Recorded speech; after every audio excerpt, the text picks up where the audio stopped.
I have not read a fantasy in so long. They like almost kissed. What? We're at the Sabrina Carpenter concert right now.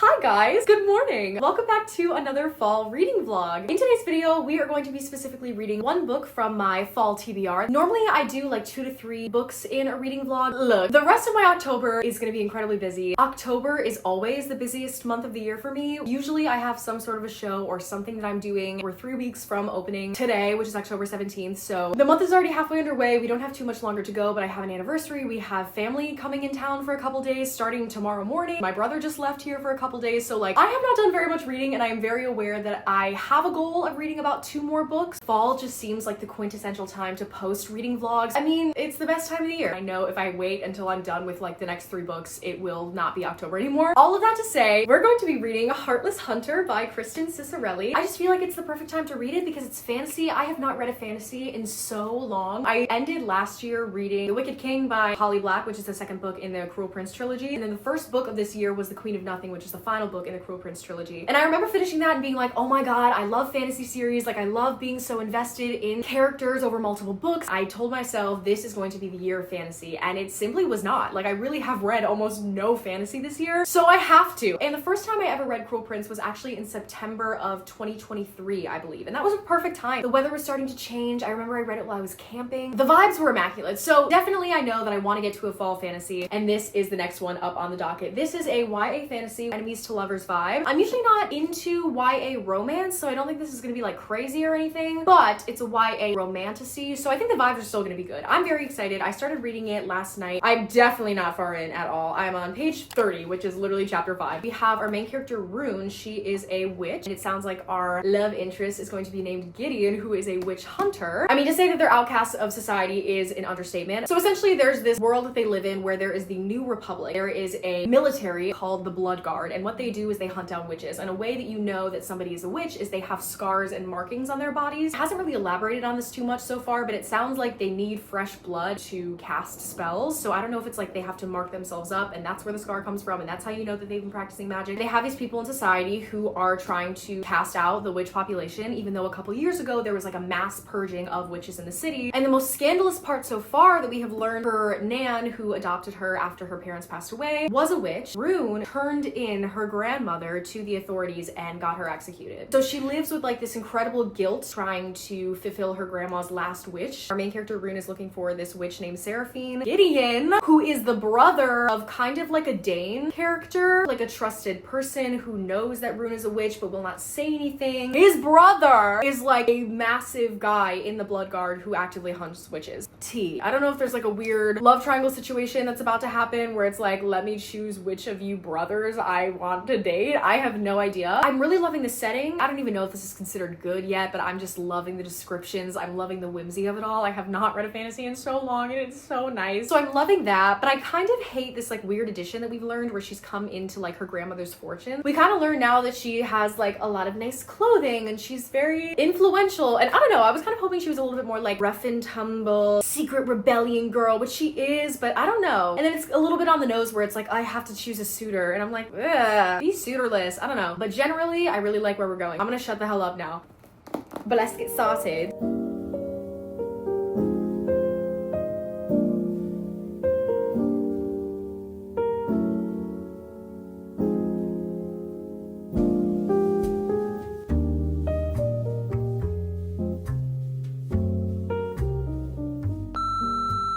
Literally only 14 pages from the last time I updated. I'm on page 44. I'm reading this incredibly slow. The book so far has dropped the F-bomb, which I wasn't expecting in a YA book. And some of the writing is indicative of like, it's still going to be very angsty, even though it's YA. There's going to be real tension clearly built between these characters. But at the moment, we are very much hitting, and this is why she hates him, and this is why he hates her. And if I have to remind you again, don't forget, they are enemies. That's kind of, okay, it's not like that bad. And instead of like them just having conversations where it's kind of cold and then you find that out later. It's like already within the first 45 pages, this is why, because he said this to me when I was younger and now I feel this way, or like my brother feels this, so I can't be with her because my brother is secretly in love with her. A little formulaic and a little bit on the nose for the enemies to lovers vibe. Like, I get it, you don't have to tell me, just wanted to say that.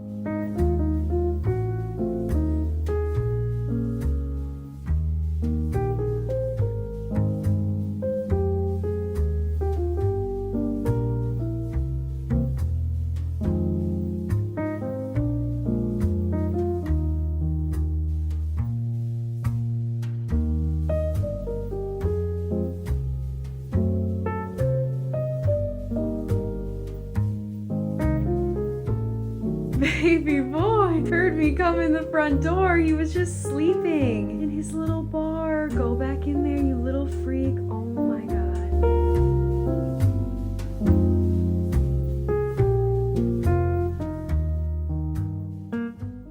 Okay, we've got the aquaphor, we've got the book, let's go. Let me open this up for some more light. I had a costume fitting this morning at 12:30. I returned a book at the library that I have been holding on to for honestly a month. I checked out Emily Wilde's Encyclopedia of Fairies because I had every intention of reading it. Didn't even make it past the first page.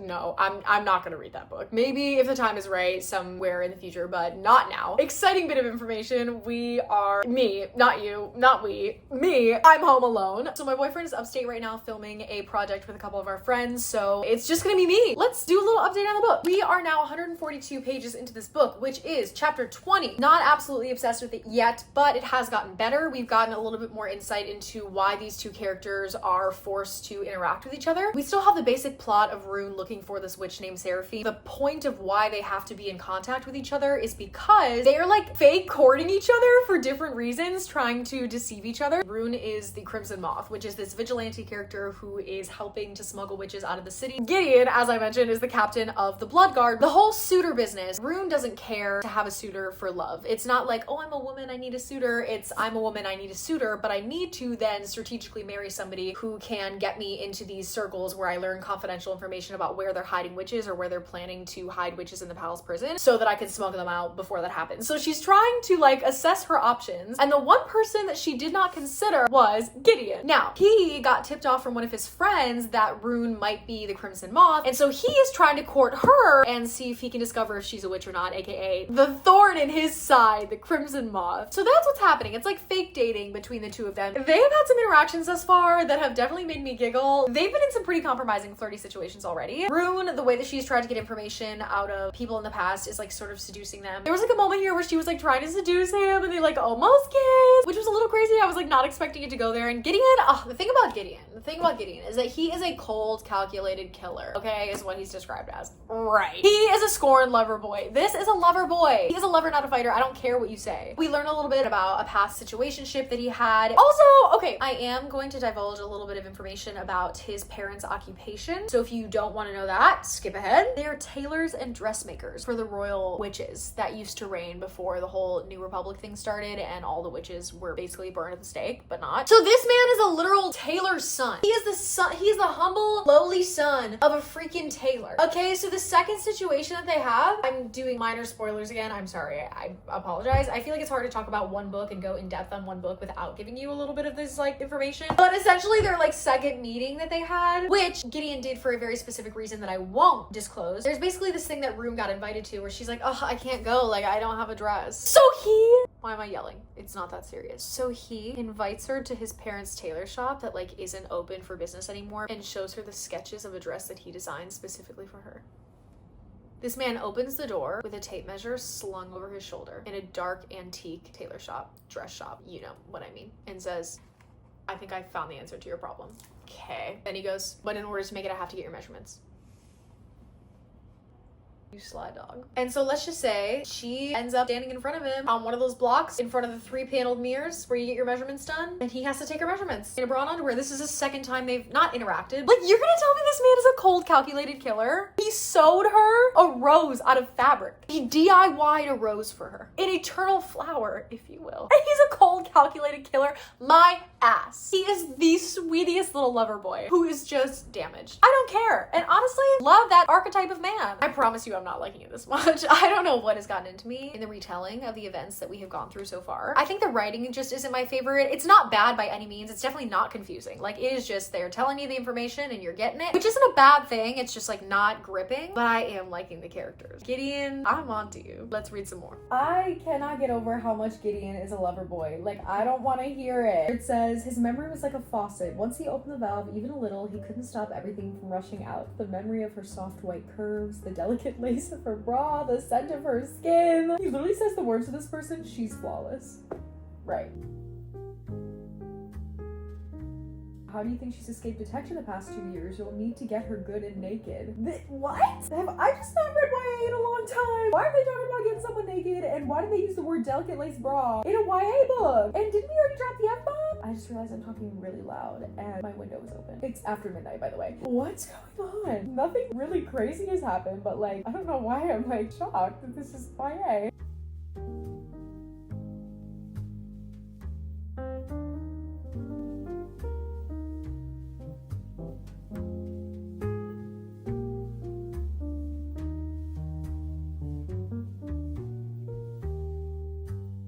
The trap is unfolding. Did y'all just see my toes? No, you didn't. Things are happening. Things are happening.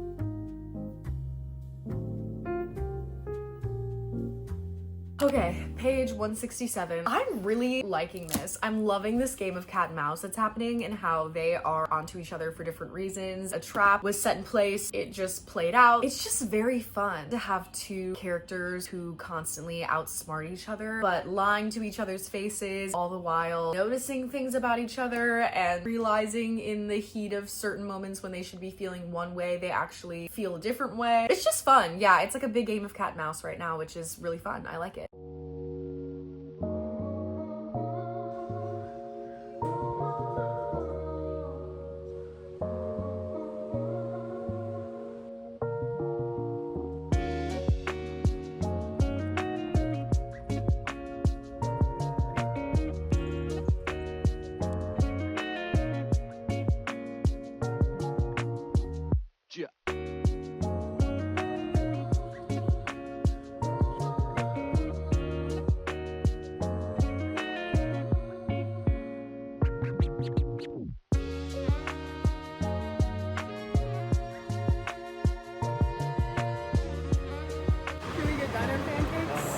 I'm on the hunt for some good pancakes.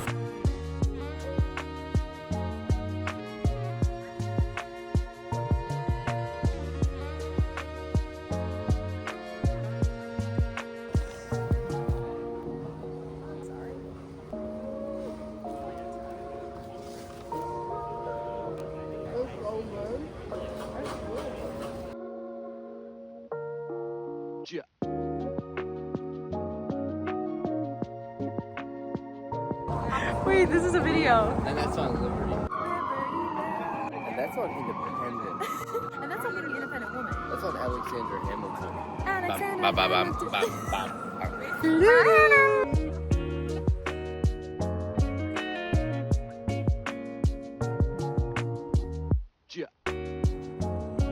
From afar. So you can see my outfit. You know what I mean? From afar? From afar. Oh, okay. Wait, go back.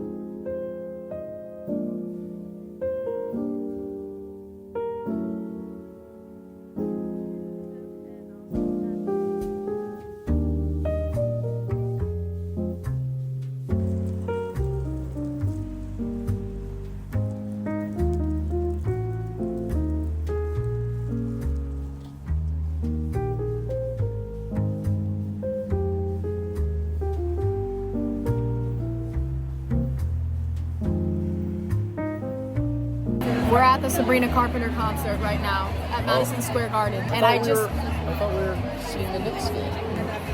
Boo! Bad joke, bad joke. Sarah Caroli posted that she is at this show and we're trying to spot her. So you'll never see this, Sarah, but if you do, I'm sorry for being creepy, but I hope I run into you.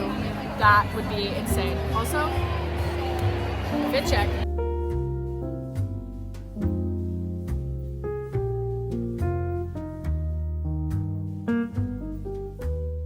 Are we surprised at how long this took me to finish? No, I am not. You shouldn't be, because I'm not one bit surprised. But we did it. We finally finished Heartless Hunter by Kristen Cicerelli, and I'm gonna give you my final thoughts. So I'm gonna end up giving this a 3.75 out of 5. I had so much fun with this book, way more fun than I thought I was gonna have. There definitely is tension in this. This to me, okay, one thing I want to start off saying is I just don't feel like this is YA, and maybe it is. There was a it wasn't even closed door. It didn't use explicit language to describe what was going on, but it definitely did not fade to black. It was not closed door. Like, they did go through the scene, and that just shocked me. I don't know if I just haven't read this genre in a long time, or if I have, it just hasn't been a romantasy version of young adult. As I described in the beginning, one of the ways that you know someone is a witch is if they have casting scars on their body. So like, one of the big things that this character was urging Gideon to do throughout the whole book was to get Rune naked, because like, he really needed to discover every inch of her body if he was gonna like see if she was a witch or not. And like, I just think the blatant direction that he needed to look in between her thighs was just crazy for me, and I just kept reading it and being like, what? I just really wasn't expecting this book to make these moves, but it wasn't even that bad. I want to say that this was not that bad. I just think I was a little bit shocked. But I did think that the romance was very tension-filled. Gideon, again, love you. I will say their relationship as it progressed throughout the book was giving me very much Violet and Xaden energy in Iron Flame. It is so blatantly obvious, and they say words to each other that they like each other, and then in their inner monologues they're like, God, he hates me so bad, like he just wants me dead. And like, while that is true, while the stakes for Rune are very dangerous, it is very deadly for them to be courting each other. No, while the stakes are deadly, it's very dangerous for them to be courting each other. I switched those two words around. It was just like, girl, give it up. Some of the relationship stuff, I was like, oh my God. And I think that's my general gripe about this book, which isn't really a gripe, because again, I had so much fun reading this. To describe this as one big game of cat and mouse still holds incredibly true. The actual scenarios that these characters find themselves in, the traps that they set up for each other, are so much fun to watch them have to struggle through. They did have its own amount of whimsy, which was really nice. You know, every fantasy book needs a good amount of whimsy, and I feel like this did cover the bases with that. Some of the actual writing of it, I thought it was a lot of telling and not a lot of showing. They immediately learn things about each other without even needing to be told that information, if that makes sense. And the example that I'm going to use for this is that we get a scene with them together. Gideon reveals information about his past, but there's a certain element of the information that he doesn't say out loud. He just says it in his inner monologue, so the reader learns it, but not Rune. Literally, as soon as the chapter switches to Rune's perspective, she immediately picks up on something that just tells her that information. And that happens in so many other instances as well, where these characters are almost too quick. As soon as it switched to the next POV, that character would guess it. And I guess it was just written in a way where she not only was speculating that maybe this was the case or whatever, in the writing it would verbatim have her guess exactly what Gideon just told us. It's not as much of a mystery anymore. It was a little bit simple as far as the writing goes. Also,